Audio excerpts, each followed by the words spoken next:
Welcome back to Health, Wellbeing and Lifestyle. And our first guest today is George Gentillis, a somatic psychotherapist, and today he's here talking to us about spirituality and staying present. Welcome, George.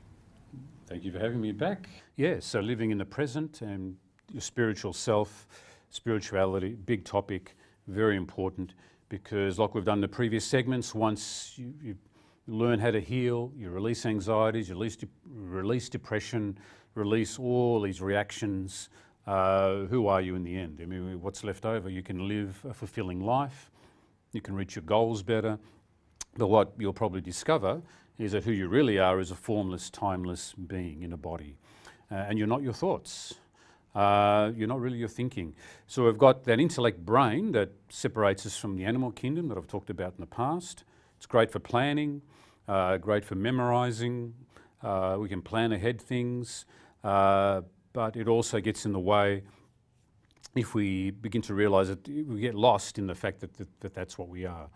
And if you get too lost in your thinking, people will actually say, I feel lost, or I've lost my passion for life, I don't know why I'm here, or I don't know what I really want to do, or you lose sight of goals. But as you heal those things, then you start to realise who you really are, and you're actually not the thoughts in your head. You have thoughts in your head, obviously, and it's a tool. We've got past thoughts, which are memories of what just happened. There's future thoughts of what might happen. And if you overlive in the future, then you just tend to worry a lot, like I talked about in anxiety.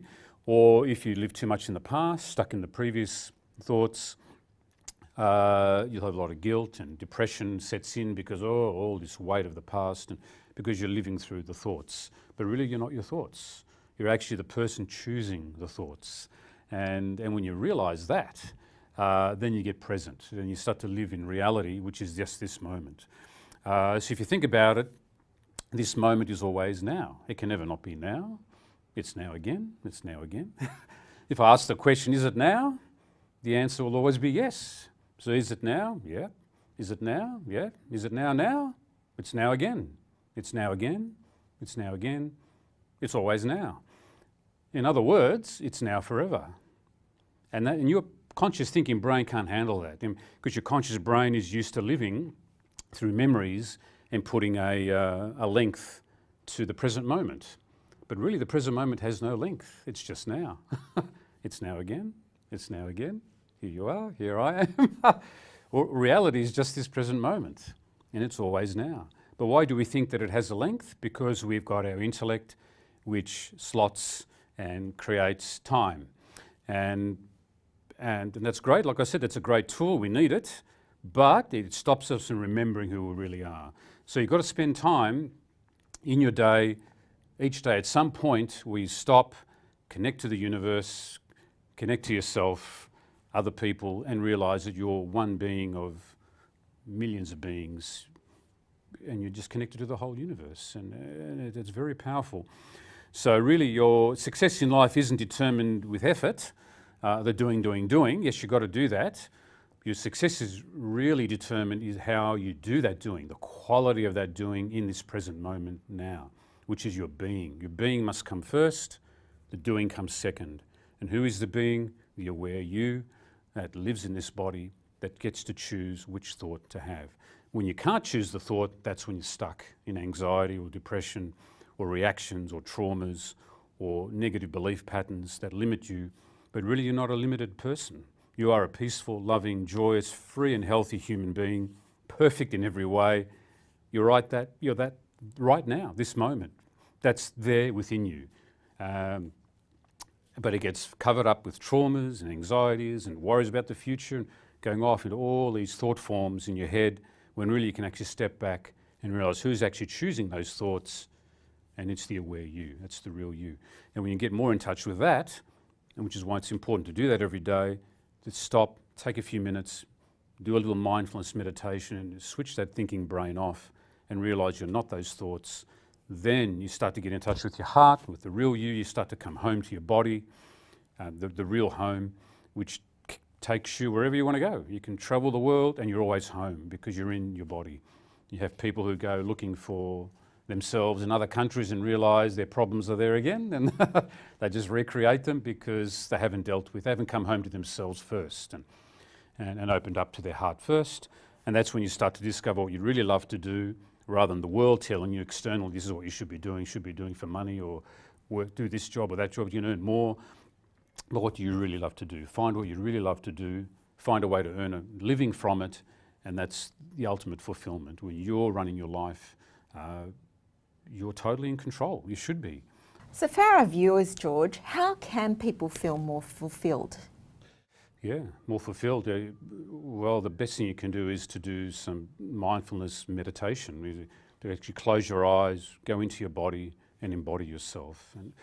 And mindfulness is a weird word because you don't want to be in your mind, you actually want to be in your whole body. So you want to be more bodyful, more body mindfulness. So it's bodyfulness, if you want to call it, embodying into your body, coming home, as I said before, into your body, feeling the sensations in your body. And the best way to do that is to notice the sensations in your body. And the number one is your breathing.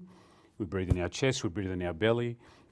To notice if you're breathing just in your chest or your belly, and notice as it expands and contracts, it just follow that sensation in your body, which is the lower brain, which takes your focus off the intellect. So all that mind chatter can slow down, switch off.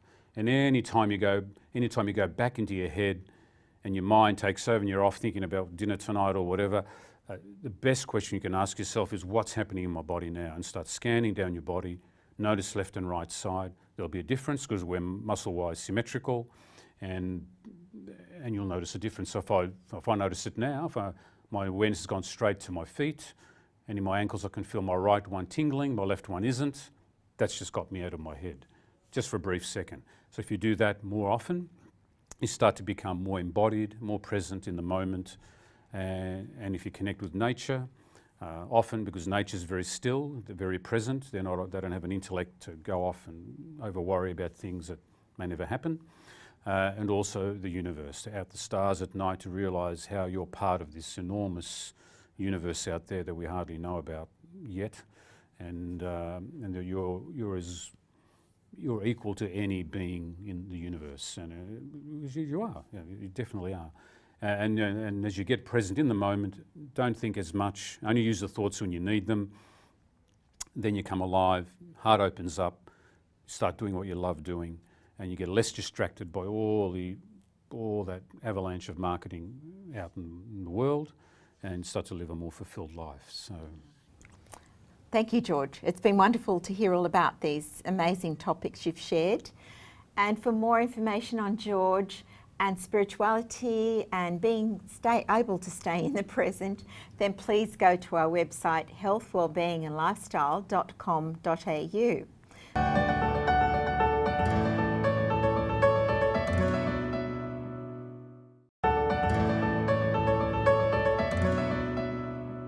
Welcome back. And our next guest is Helen Mack, back with us in the series of optimising outcomes. And today she's talking about creating clarity. So clarity, Helen, that's a really interesting one. Can you tell us a bit more about that? I'm sure everybody would love to have clarity in life. It's difficult, isn't it, Linda? I think sometimes we all feel like we're wandering around in a haze trying to work out where we're going to end up. So creating clarity is obviously a key piece of optimising outcomes. And I love the clarity piece because it has such power. There's real power in getting clear about your goals, your expectations of yourself and others, and your communication of those expectations to all of the people involved. So the power of clarity is that it helps us communicate to others what we are planning to do, how we're going to do it, and including how they can support us. Remember our What's Possible conversation from session 1. And so it enables everybody who's involved to kind of get on board, whether that's you and your family, your business, your community, or some not-for-profit organisation or charity that you're involved in, whatever part of your life that you want to get optimised outcomes from, getting clear about it is part of a very critical part of the process. So how would they go about, can you explain a bit more about clarity and how we see things? Beautiful. So I think there's 4 layers or 4 ways in which we go through to get to a position of clarity. The first is muddy. So this is literally when you're stuck, like if you're trying to walk through a river and your boots are stuck. You might end up leaving your boots behind, or you're certainly going to end up in a mess. So muddy is a stage where you think you know where you want to go, but you're kind of stuck where you are now. And the only way to get unstuck is to make some kind of massive movement. So if you're stuck in mud, you can't just kind of wriggle forward. You've really got to push yourself out. Now, the bad news for people is that sometimes that means some kind of disagreement, some kind of blow up, because something big has to shift to get out of the mud. The second step is cloudy. So this is like trying to swim in a river where there's so much stuff in the water, so many particles in the water that you can't see where you're going. You're likely to bump into things, accidents can happen. So that the point around going from muddy to cloudy is we need to wash that through and make sure that we're focusing on the tiny points of clarity that we've got and bring those together so that we can push away the obstacles, the dirt, the stuff that's hanging around. Then we move to the third stage, which is clear. And clear sounds like it's the end of the journey, but it's the start of the clarity piece. So clear is, I now know where I am, I know where I'm going, and I can ask all of those what's possible questions that we talked about in the first session, as well as what's the best possible outcome for me now. So clear is great, but then there's one more step. If we can get to crystal, then we're really cooking. So there's two benefits about being crystal clear about something. And you know a lot about this, Linda, so I know I'm right in your space. With two elements of crystal. If you can get to crystal clear, then it creates a resonance. It creates an energy that attracts into your world the support that you need, the help that you need, and things just become much easier. And the second thing about crystal clear is that if you shine a light through crystal, it sparkles into a million different colours, you know, all of the rainbows sort of thing. And so that means you have more options and more colour, more brightness in the ability to achieve your goal. So they're the 4 steps. We need to identify where we are and then take action to get us to the next level up, ideally aiming for that crystal clear at the top. So that brings up a lot of questions for people, doesn't it? How do I get clear? How do I do that? Yeah. So I think that there's 6 questions that we need to ask ourselves, and these are not new. Everyone's asked these questions in various circumstances before, but if you've got the clarity lens looking at these questions, we need to ask what I call the 5 W's and the H. So why, what, when, where, who, how. Helen, can you tell us a little bit more about the power of those questions?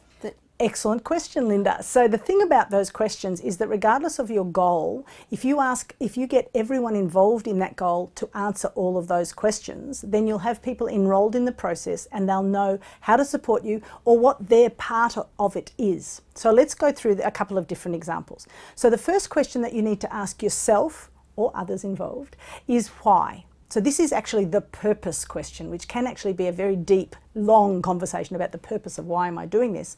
But at a lighter level, it's simply, why is this important to me now? Why do I want to take this on? Why is it going to be important to me in my life or in the life of the other people in my world? So the why question for yourself and for others is the important pivotal starting point. So then we go, why, what? What am I going to do? What is the outcome that I'm after? And what will be the benefit to myself or to whoever else in my life that it involves? So if it's a health goal, it might just be me, but the what might have a long-term ramification or benefit to my family or my community, etc. So why, what, when? So when is an important one in terms of the timeline. Is it urgent, has to be done now, rally people around and get going? Or is it something that's a longer term plan which gives other people time to become involved, time to get educated, time to start learning how they're going to be part of this process? So the when is around timeline and urgency. So we've got what, why, what, when. The next one is who, which is who am I going to need on my team? So if you remember my story from the first session around my late husband's illness, the challenge of that was who do we need to get involved? And so we got friends and family at various levels. We had different medical teams. It was really about bringing a team around us to take us together on this journey. So we needed to know the who's. And then you need to enroll those people, engage them, make sure that they're as excited and interested in your goal as you are. Those great supporters can make a big difference to whether you achieve that or not. Then we have where, which is it all going to happen where I am now? doesn't mean me having to move, and there's been some very interesting moves in people's businesses and lives in recent times, and so you can set a goal for here, or you can set a goal for over there. I'm going to do this where? I'm going to, once I've moved over there, I'm going to be able to do this in this new location. Or is it a transitory thing? So my where at the moment is all about working from anywhere. I want to make sure in my coaching that I can reach my people wherever I am. And so that means I can live my lifestyle while still making a difference to individuals. So my where at the moment is anywhere in the world, as long as I've got internet coverage. And then the final step is how. And the how is all about what processes am I going to use? What steps am I going to take? How do I do this thing? Do I do it alone? Do I do it within a group, in a company, in a community? How do I want to make this happen? And the most important first step of that is, what's the best first step to get the best possible outcome? Thank you, Helen. And for more about Helen Mack, we'll be back next time in the third in the series about optimising outcomes, and it's maximising our momentum. In the meantime, please go to her webpage and on our website, healthwellbeingandlifestyle.com.au for more information. And we'll see you after the break with another guest in the series.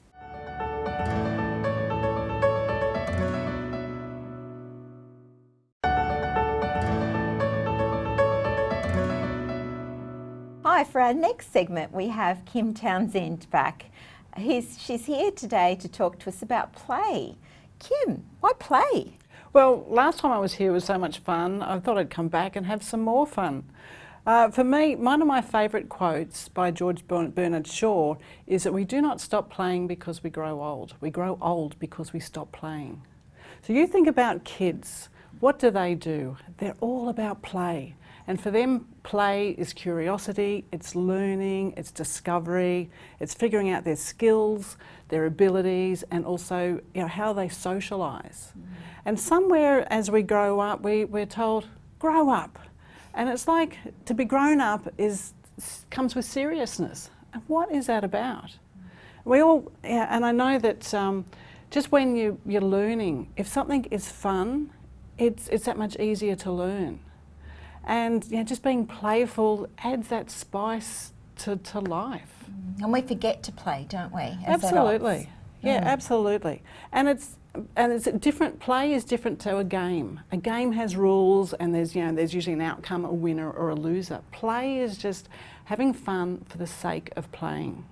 It then, it also, chemically in the body, it helps you stay younger. It makes you smile. It makes you laugh.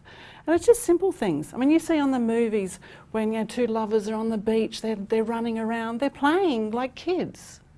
And adults love to play with kids. It's the practical jokes. Just bringing that stuff into your life every day. It's having that youthful attitude and approach to life, and it just makes things so much nicer. And I guess it's that communication with yourself as well, isn't it? Absolutely. It's communicating with yourself and being okay to be free and creative, and it just helps with connection. If everything's always serious and deep, it's like it's so heavy. But lighten it up, and just have fun. Yeah, totally. It's so important, isn't it? And I know for much of my life I didn't have lost that sense of play. So what things would you say, people could play at? Absolutely anything. Creating. So if you're at work and it's one of those tedious, repetitive jobs that you just go, oh, I'm doing this again. It's like, okay, how can I make a game out of it? How can I make it playful? Or even just going to the supermarket, instead of just pushing your trolley along, even if people are watching, just, lift yourself up on the handlebar and have a bit of a ride. Or I know with my kids, when I've gone shopping with them, they might have the shopping list and I'd be getting stuff. If it's a loaf of bread or something that's not going to break, throw it into the shopping trolley and just have a bit of fun. Life does not have to be serious. That's so true. Yeah. We do forget, don't we? We can get caught up in that internal stuff that goes on and not breathing, as you mentioned last time you were here, and then it's lost. Yeah. And even if something is serious, people can just get heavy and the energy just becomes really, really dull. But if you put a little bit of fun into it, it can actually, lift the energy, and even, having playfulness within seriousness is really important. Gee, it's all so relevant. It's just wonderful. Thank you very much for sharing that. And for more information on play and Kim, once again, please go to our website. And for now, we'll say bye-bye till next week from us all here at Health, Wellbeing and Lifestyle. See you next time.